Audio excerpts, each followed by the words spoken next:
argumentative and divisive, and they were very divided on the topic of hacking. Perhaps stemming from the days of brick seeding, some players are completely against hacking in any form, claiming that it's unfair, it's cheating, and it's not how the game is meant to be played. Others believe that the game is about freedom of expression, and hell, they paid for the damn thing, they should be able to do whatever they want with it. Now, star fragment trees were actually just modded versions of money trees, and therefore were only obtainable through hacking your game or paying someone else to deliver you a hacked tree. Because of this, some people campaigned against and shamed people with star fragment trees for cheating, though regardless, the item grew increasingly popular. And I mean, what were they gonna do, report them to the Nintendo police? Well, a few months later, Nintendo added a feature where you could report islands for cheating. It was introduced in the July update alongside the Dream Suite feature, and oh boy was this reporting feature abused to heck. A popular gaming YouTuber with quite a large audience made a video where they went on Twitter and found users who posted about having star fragment trees so they could visit the islands and mass report them. This YouTuber had expressed anti-cheating views in the past, and they told their audience to go and report these islands too. Obviously, players were upset at this targeted reporting, and the outrage increased tenfold when Nintendo patched star fragment trees out of the game a few months later. Many blamed the YouTuber for causing this, while others felt that it was inevitable. Either way, given how pretty star trees were and how most players were just using them harmlessly to just decorate their island, it's kinda sad that they got patched out of the game. Similar instances of discourse can be found all over the fandom. For example, the infatuation over certain villages and how they should be treated. For many players, the main point of the game was to get all their favorite villagers to move in, and they could get a bit mean when it came to those who were on the less cute side. Players trapped them in boxes or cages, put mean signs up, called them ugly, and hit them with nets. Tier lists were made shaming the uglier villagers, and it became a common meme to joke about trying to get less desirable villagers off your island through any means necessary. For the most part, this was all in the name of fun and basically just an inside joke like, oh my god, Barreld killed my crops and set my house on fire, he's a bastard man. There was also a rumor that you could get villagers to move out faster if you repeatedly hit them with nets, meaning that players were constantly beating up all of their poor island residents. All of this culminated in multiple actual, genuine call-out posts on Twitter about how it was immoral to abuse the Animal Crossing characters. Some stated that hitting the villagers and making jokes about them being evil or ugly genuinely showed a lot about your personality and was concerning and disturbing behavior. Others viewed the whole phenomenon as more of a shift in the community. They claimed that back in the GameCube and DS days, the game was all about making genuine connections with your villagers, whereas the New Horizons community was entirely superficial, only caring about the character's aesthetic appeal. This discourse is honestly a really interesting look at how quick the fandom is to divide on really simple non-issues. And while the fandom was quick to divide, they were also quick to come together in huge acts of creativity and kinship. Throughout the series, and especially after the release of New Horizons, many memes have circulated through the community and the internet at large. One popular trend within the art community was KK Slider album redraws, where artists would illustrate their favorite albums with a KK Slider twist. You have the Doom and Animal Crossing crossover memes, which started after the two games were announced to be launching on the same day. Many expected the two fandoms to go to war, but instead they came together to celebrate both games by making crossover art of Doomguy and Isabelle made even funnier by the game's stark difference in tone. Another popular meme came from this message in Pocket Camp. In 2017, YouTuber Jerry Terry created a remix of the Animal Crossing theme accompanied by a gif of Bob dancing and the "no one's around to help" text. This video has over 5 million views and inspired countless parodies and copies around the internet. There are hundreds of thousands of Animal Crossing memes online, with more coming out every day, all of which showcase the strong community spirit and creativity found within the fandom. The trading part of the fandom, however,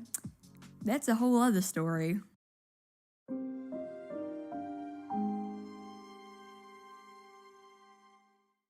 As the fanbase has developed over time, many villages have become fan favorites. In the games, you can't really pick who comes to your town. Unless you have an amiibo, it's luck of the draw, so users will generally have to trade or buy the character that they want. In New Horizons, it's possible to use Nook Mile tickets to travel to a randomly generated deserted island with a randomly selected villager on it, but with nearly 400 villagers, looking for a specific one is like looking for a needle in a haystack. Because of this, many players resorted to selling and trading their items with other players, creating a player-driven economy, which, like most player-driven economies, was completely broken. We'll get to that. So certain villages became really highly valued because of their popularity or aesthetic appeal. For example, Judy, Marshall, Marina, Sherb, Stitches, and Best Cat Bob. There were others, but we don't need to talk about them.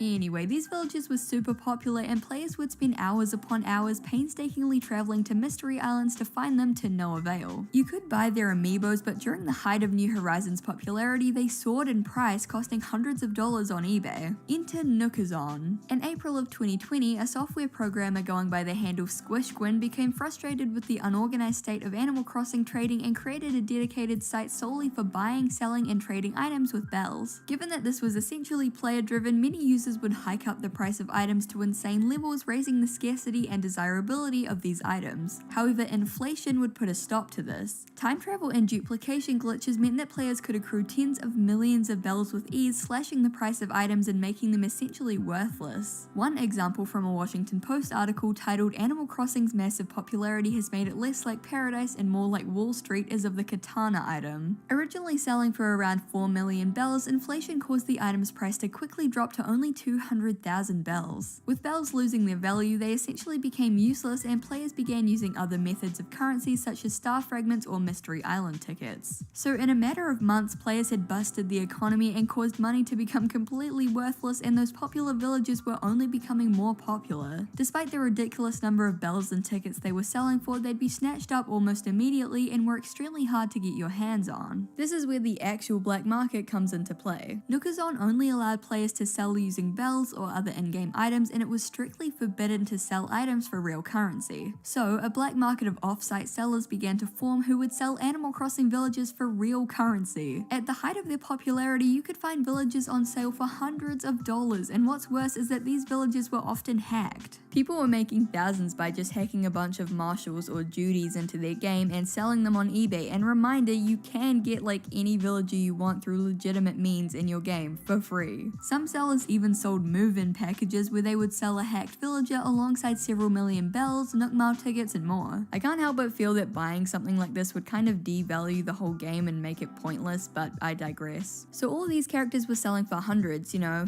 Marshall, Judy, and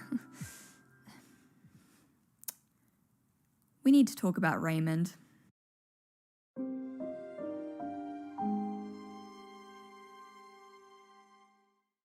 Raymond is a smug cat villager introduced in New Horizons and the character that made the fandom devolve into complete madness. Perhaps his appeal came from his cute business cat appearance, or perhaps, more disturbingly, his Tumblr sexy man appeal. One of the most popular trends at the time was to make Raymond wear the maid outfit and take photos. Art and memes of maid Raymond spread quickly, and in response, counter memes began to appear criticizing these players for mistreating and humiliating the character. It seemed that everybody loved Raymond, and the insanity didn't just stop at the high price tag or the proclivity for maid attire. A bizarre cult seemed to form around the character, with people becoming extremely obsessed and protective over him. For instance, this infamous Twitter DM that someone received. "Hello, I've been following your tweets for the past 2 days and I've come to the conclusion that you do not deserve to have Raymond on your island. He is my comfort character and seeing him in an environment not meant for him brings me anxiety, so I will be expecting a reply to this DM when you have him in boxes and ready to relinquish him to someone who will treasure him like he deserves." This DM took off as a meme, becoming widely mocked and spread as a copypasta. The business-savvy feline was selling for ridiculous amounts of bells, island tickets, and real currency. One listing charged 1,000 real-world dollars for Raymond, another sold a framed photo for nearly 1 million bells, and there was even a listing for one of Raymond's fleas. $5, eh? Well, I could get a coffee. I'll take the flea. Some people even began to sell Raymond viewing experiences where you could go to their island and view Raymond. Not buy him, just view him. Raymond interaction prices: observing his house from the outside, 5 Nook Mile tickets. Entering his house, 10 Nook Mile tickets. Picture with Raymond, 15 Nook Mile tickets per pic. One conversation with Raymond, 20 Nook Mile tickets. 10-minute conversation with Raymond, 35 Nook Mile tickets. 30 minutes to do whatever you want with Raymond, 100 Nook Mile tickets. DM for more info, heart. Who is taking the observe his house from the outside option? If I'm paying, I'm getting my 30 minutes, damn it. I'm surprised there's no maid outfit rental option on there. Don't touch Raymond, just look at him. I thought you said he was in boxes. There's a box in the corner. You said I could have him? This is for Raymond viewings, not buying him. Can you read? No, you said you had him available in boxes. What is boxes? That's just what everyone is saying. I want my tickets back. You saw Raymond. You don't get your tickets back. Because of the infatuation and obsession around the character, some players became extremely annoyed and began to hate Raymond. One person posted on the Animal Crossing subreddit, quote, "Let me watch you hit Raymond on the head with a net. We'll pay 20 Nook Mile tickets and 250k bells. Bonus bells if hit him multiple times till he's upset. More bonus bells if recorded and posted. Very interested if you're for real, LMAO. I have Raymond. Sounds good. You gonna do the standard whacking or perhaps some bonuses? I can whack until he's mad several times if you want. Sounds like a winner right here." I worry for this fandom sometimes. Anyway, discourse was starting about the Raymond black market, with some calling it trafficking or even slavery. And while I do think that's a little bit far, I do understand why people thought the whole thing was a bit weird and just felt sorry for the poor cat. It all came to a head when content creator PokeNinja decided to crash the Raymond economy by hacking him in and giving him out for free to players. A Polygon article on the topic read, "For content creator PokeNinja, watching people give out hundreds of Nook Mile tickets or forking over real money just to have a smug cat in their village felt deeply wrong. When you're a father and you see certain things happening," PokeNinja told Polygon in a private Twitter message, "it hits a little differently sometimes." PokeNinja spent hours hacking and giving out free Raymonds to anyone that asked in an effort to bring down the black market as well as give players the chance to get their favorite character. While the craze around Raymond has died down, for a few months he was a bona fide celebrity and made and provided some of the funniest and most unbelievable moments in the fandom.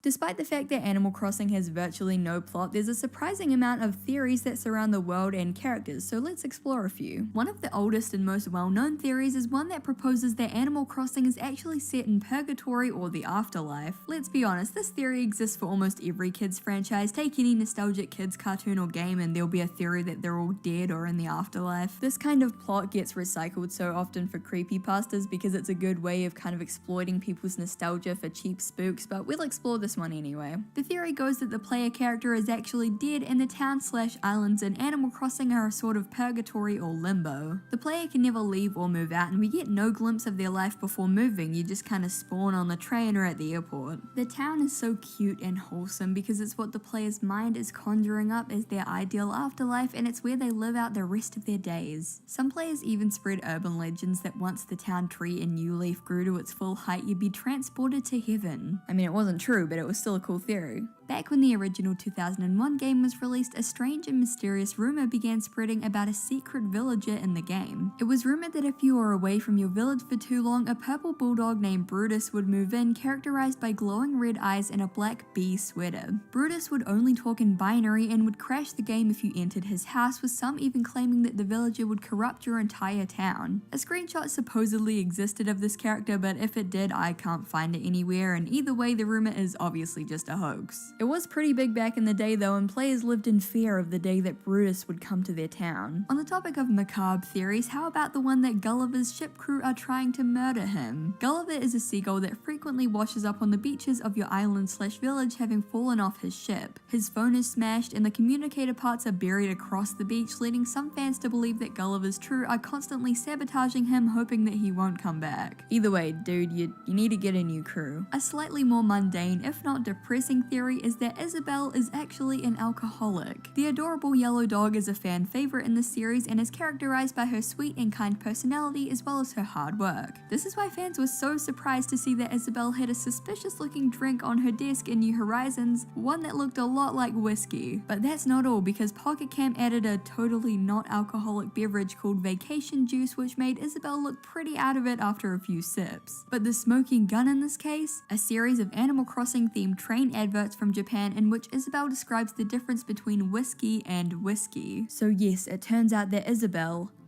is a day drinker. Or maybe not. After all of this came to light and memes began popping up about the character's alcoholism, many Japanese fans pointed out that the beverage was actually barley tea. A tweet by the user Enumaru with over 70,000 likes reads, "I guess those living overseas have no idea that the mysterious beverage is barley tea, so they thought it was whiskey. Ha ha ha." I highly doubt that Nintendo would make one of their most famous and beloved characters canonically an alcoholic, but Still doesn't explain the vacation juice. Since the dawn of the series, fans have been making jokes and theories about why Tom Nook is actually a terrible, terrible guy. Firstly, he's a predatory loan shark forcing you into debt as soon as you get into town, and once you pay it off, he forces you into an even higher debt. The game is basically pay off your insane debt to Tom Nook simulator, but that's not all. He has his young nephews, Timmy and Tommy, working tirelessly at the shop for him, proving that he uses unpaid child laborers to run his shady business for him. Screen Rant wrote an article titled 15 Ways Tom Nook Shows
I stopped the video oh wait, Mike. I stopped the video because I really think that this is a very dumb theory. I think honestly it boils down to a variant of the creepypasta thing that she said earlier, which is that apparently, there's always some kind of dark theory for every kid's video game, and I think this is no different. The only difference is that it's mafia themed. Anyway, I'm gonna continue now. his cruelty, and IGN wrote one titled 5 Reasons Why Animal Crossing's Tom Nook is an Evil Monster. According to fans, he's nothing but a money-hungry capitalist and a straight-up bad dude. But wait, I'm here to propose that Tom Nook's good name has been smeared in a campaign of misinformation designed to attack his character, and here's why. Number 1, Timmy and Tommy aren't actually his nephews at all. In fact, in Wild World, Nook confirms that they aren't related by blood, and certain villagers will note that Tom Nook found them on the street and raised them himself. Tom Nook says that he wants to teach them good economic principles by employing them as assistants in his shop, and in New Leaf he's promoted them to the owners of the Nookling Store franchise. So Tom Nook is not an evil and greedy businessman forcing kids into child labor, but instead a kind-hearted man who adopted 2 orphans off the street, taught them about business, and gave them their own chain of stores to own and manage. And as for the loan thing, Tom Nook offers you an entire house with a loan that has no interest and never has to be paid. You can literally pay him in garbage and fish and he'll happily take it and upgrade your house into a mansion. The fact that you expect a single father of 2 orphans to give you free property just because you waltzed into town really speaks more to your character than his. And lastly, in Happy Home Designer, Tom Nook reveals that he donates 90% of his bells to an orphanage, which makes sense given that he spent most of his life raising Timmy and Tommy and understands the struggle. In conclusion, all of the Tom Nook is an evil capitalist bastard memes are pretty hilarious, but canonically it's just not true. And last but certainly not least, the theory that Tom Nook and Red are exes. For the uninformed, Red is a fox, or technically a kitsune, who sells the player paintings and sculptures, most of which are counterfeit. He's generally considered to be extremely sleazy and untrustworthy, and he's shown to have a serious rivalry with Tom Nook. It turns out, and this is canon, that the two used to work together, with Tom mentioning in Happy Home Designer that he used to work with a fox but doesn't anymore due to an incident that he won't elaborate on. Many think that Red might have somehow sabotaged Tom or stolen all of their money and ran, hence why the two are so bitter. On the other hand, some theorize that Tom and Red were actually dating, which is why the two are so spiteful about each other and why they refuse to talk about the incident that caused them to break up. Fans obviously ran wild with this theory, leading to floods of Red X Tom Nook fan art. There are plenty of other theories about almost every aspect of the franchise, but those are the main ones. It's amazing how creative and analytical fans can be, piecing together tiny context clues and fleshing out characters' backstories in the absence of any real plot. This kind of creative community spirit is really what makes the fandom special, whether you believe the theories or not.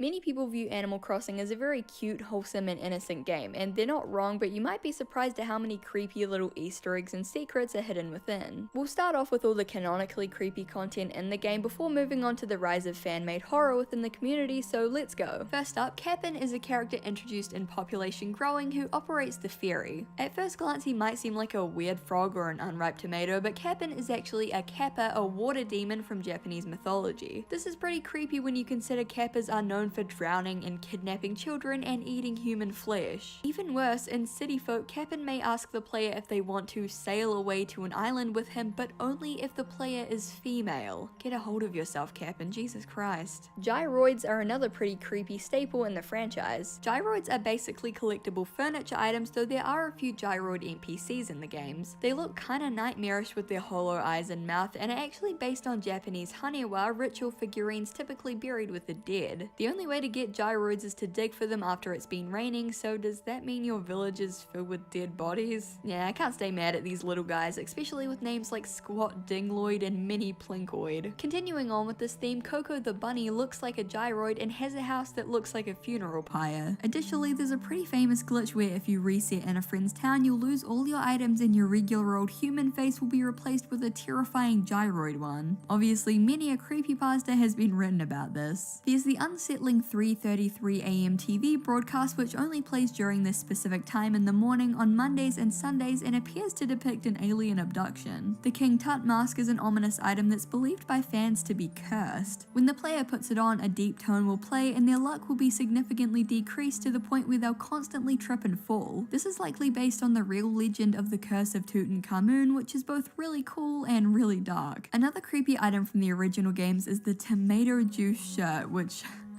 yeah, tomato juice, sure. It's really bizarre that this ever got past censors in the first place, but the gory shirt was removed in subsequent games for obvious reasons. Zipper T Bunny is an infamous character within the AC community. He's both widely hated and widely memed for his creepy appearance and general Robbie the Rabbit vibes. It's theorized that Zipper's appearance is actually a costume given the huge zipper on his back and the fact that he gets really defensive and asks the player not to look at his back when they position the camera to do so. It was also revealed in New Horizons that when the player character moves out.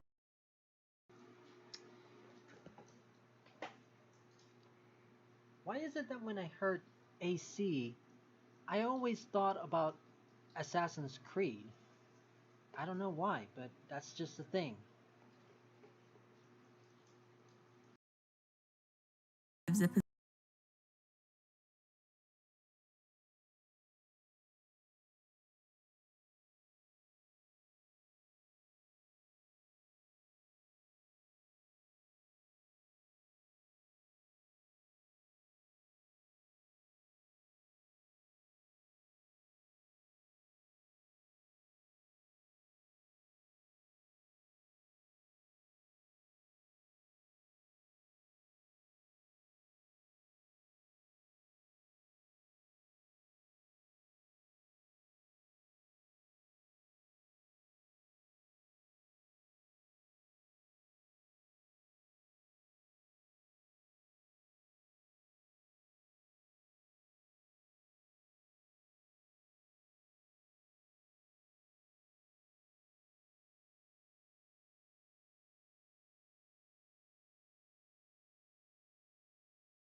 The longer we travel the roads of Skyrim, the more empty this land seems.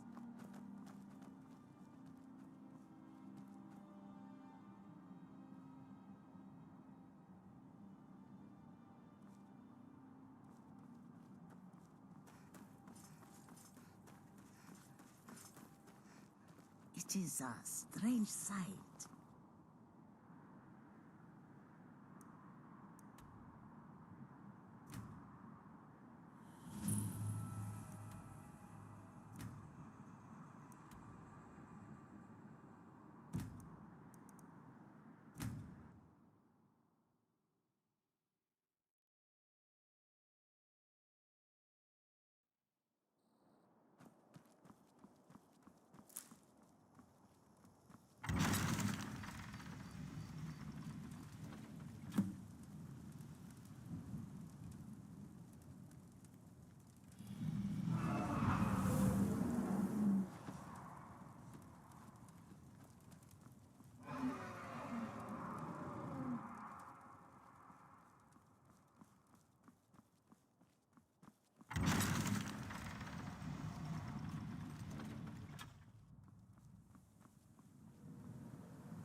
We got ourselves a hero. Give up while you still can.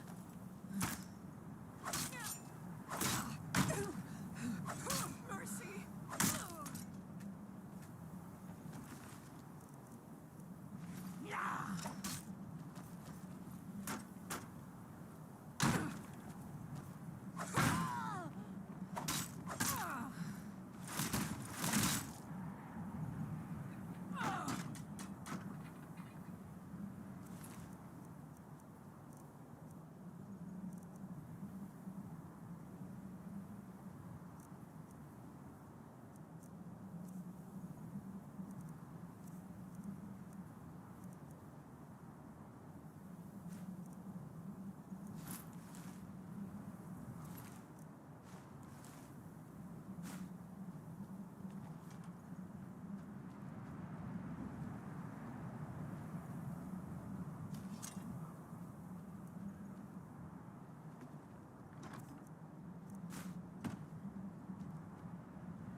Time to end this little game.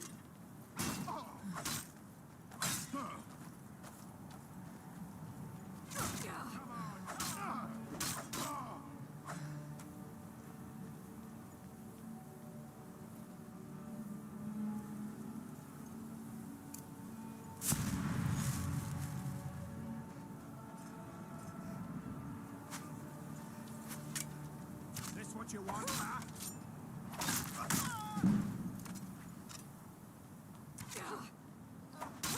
Do your worst.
Get me down! You, over here.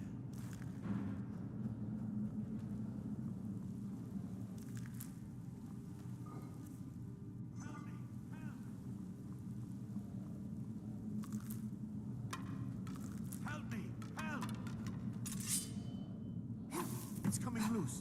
I can feel it.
Ain't every day we get visitors in Riverwood.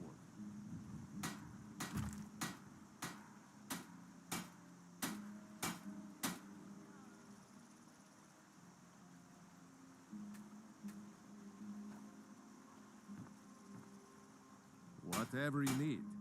Buy you smear if it's simple and strong. I can forge it. New to Riverwood? If you're looking for work, go see Hod at the mill.